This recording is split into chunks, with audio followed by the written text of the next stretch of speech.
संसद के ऊपरी सदन में रक्षा मंत्री राजनाथ सिंह ने चीन के साथ सीमा पर चल रहे तनाव को लेकर बड़ा बयान दिया है।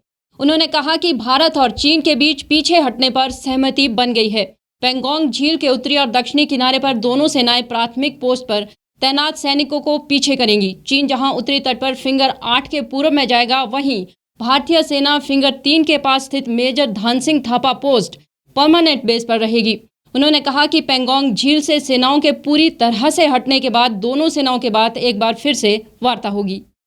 हमारा यह लक्ष्य है कि एलएसी पर डिसएंगेजमेंट तथा यथास्थिति हो जाए ताकि पीस एंड ट्रैंक्विलिटी पुनः स्थापित हो सके। चीन ने अनधिकृत तरीके से लद्दाख केंद्र शासित प्रदेश के लगभग 38,000 वर्ग किलोमीटर पर 1962 के संघर्ष के समय से कब्जा बना लिया है। इसके अतिरिक्त पाकिस्तान ने अनधिकृत तरीके से पाक ऑक्युपाइड कश्मीर में भारत की लगभग 5,180 वर्ग किलोमीटर भूमि तथा कथित चीनो पाकिस्तान बाउंड्री एग्रीमेंट 1963 के तहत चीन को दे दिया है। इस प्रकार चीन का 43,000 वर्ग किलोमीटर से ज़्यादा भारतीय भूमि पर अनधिकृत कब्जा है। चीन पूर्वी क्षेत्रों में भी अरुणाचल प्रदेश की सीमा पर करीब 90,000 वर्ग किलोमीटर भूमि को अपना बताता है। भारत ने इन अनजस्टिफाइड क्लेम्स तथा अनधिकृत कब्जे को कभी भी स्वीकार नहीं किया है। सभापति महोदय, बातचीत के लिए हमारी स्ट्रेटजी तथा अप्रोच माननीय प्रधानमंत्री जी के इस दिशा निर्देश पर आधारित है कि हम अपनी 1 इंच जमीन भी किसी और को नहीं लेने देंगे। हमारे दृढ़ संकल्प का ही यह फल है कि हम समझौते की स्थिति पर पहुंच गए। अपने बयान में राजनाथ सिंह ने सेना के बहादुर जवानों की भी तारीफ की। रक्षा मंत्री ने कहा कि भारतीय सेनाओं ने सभी चुनौतियों का डटकर सामना किया और अपने शौर्य व बहादुरी का परिचय दिया। मुझे यह बताते हुए सभापति महोदय गर्व महसूस हो रहा है कि भारतीय सेनाओं ने इन सभी चुनौतियों का डटकर सामना किया है सभापति महोदय, तथा अपने शौर्य और बहादुरी का परिचय पेंगोंग त्सो के साउथ एवं नॉर्थ बैंक पर दिया है। रक्षा मंत्री ने कहा कि विभिन्न स्तरों पर चीन के साथ हुई वार्ता के दौरान भारत ने चीन को बताया कि वो 3 सिद्धांतों के आधार पर इस समस्या का समाधान चाहता है। उन्होंने कहा, पहला, दोनों पक्षों द्वारा वास्तविक नियंत्रण रेखा यानी एलएसी को माना जाए और उसका सम्मान किया जाए। दूसरा, किसी भी पक्ष द्वारा यथास्थिति को बदलने का एक तरफा प्रयास नहीं किया जाए।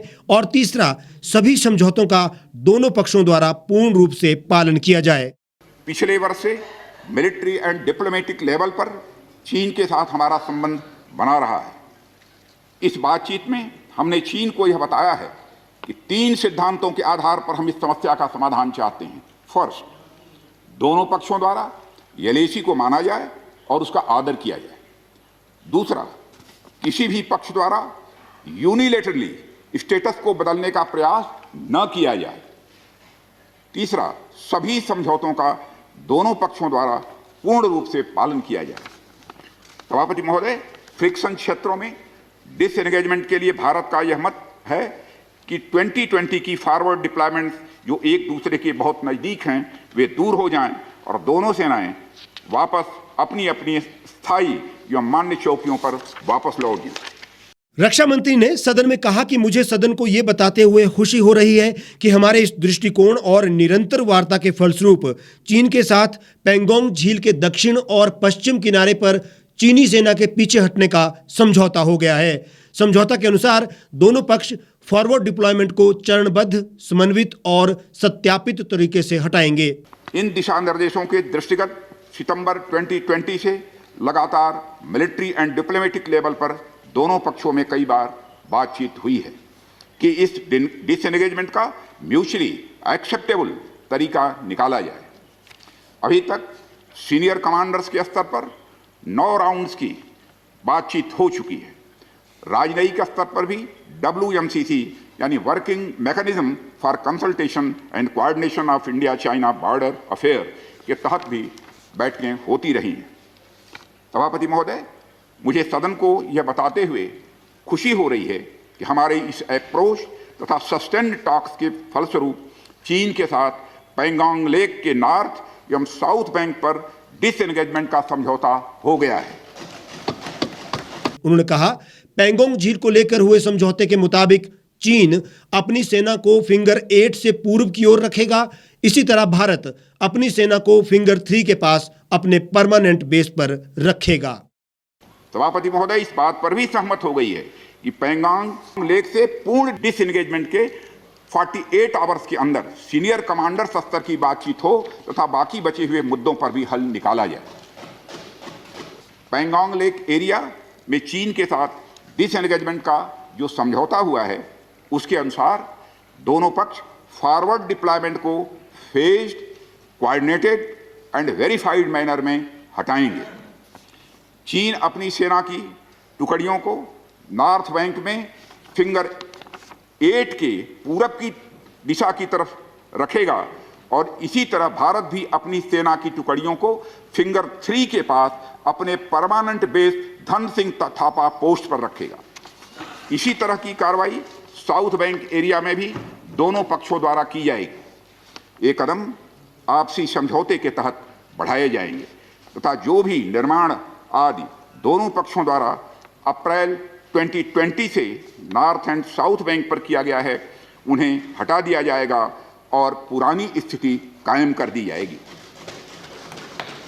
सभापति महोदय, यह भी तय हुआ है कि दोनों पक्ष नॉर्थ बैंक पर अपनी सेना की गतिविधियां जिसमें परंपरागत स्थानों की पेट्रोलिंग भी सम्मिलित है को अस्थायी रूप से स्थगित रखेंगे। पेट्रोलिंग तभी शुरू की जाएगी जब सेना एवं राजनयिक स्तर पर यानी डिप्लोमेटिक लेवल पर आगे बातचीत करके समझौता बनेगा। इस समझौते पर कार्रवाई कल से नॉर्थ एंड साउथ बैंक पर प्रारंभ हो गई है। यह उम्मीद है इसके द्वारा पिछले साल के गतिरोध से पहले जैसी स्थिति बहाल हो जाएगी। सदन को संबोधित करते हुए सिंह ने कहा, सामरिक दृष्टि से महत्वपूर्ण कई क्षेत्रों को चिन्हित कर हमारी सेनाएं वहां मौजूद हैं।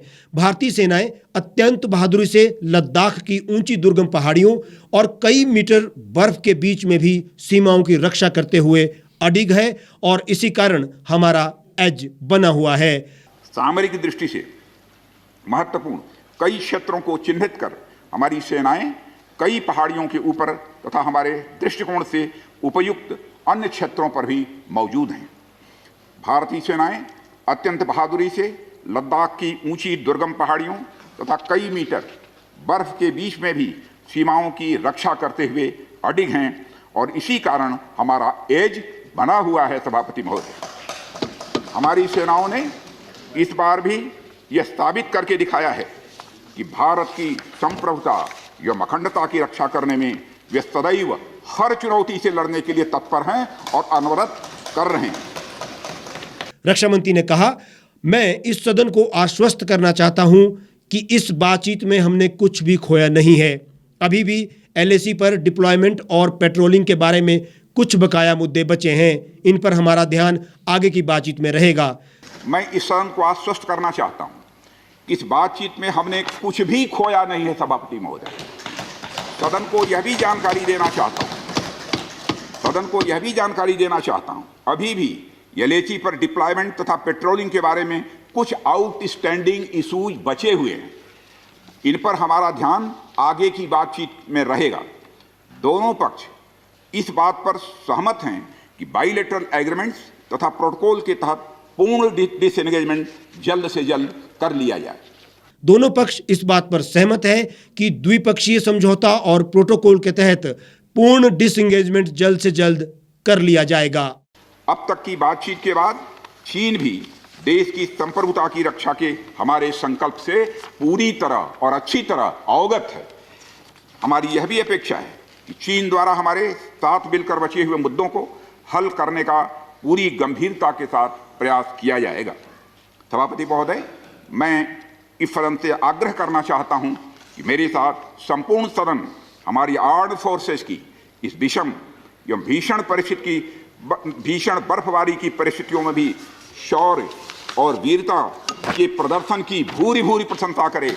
और सभापति महोदय, मैं ये कहना चाहता हूं कि जिन शहीदों के शौर्य और पराक्रम की नींव पर यह डिसएंगेजमेंट आधारित है उन्हें देश सदैव याद रखेगा। सभापति महोदय,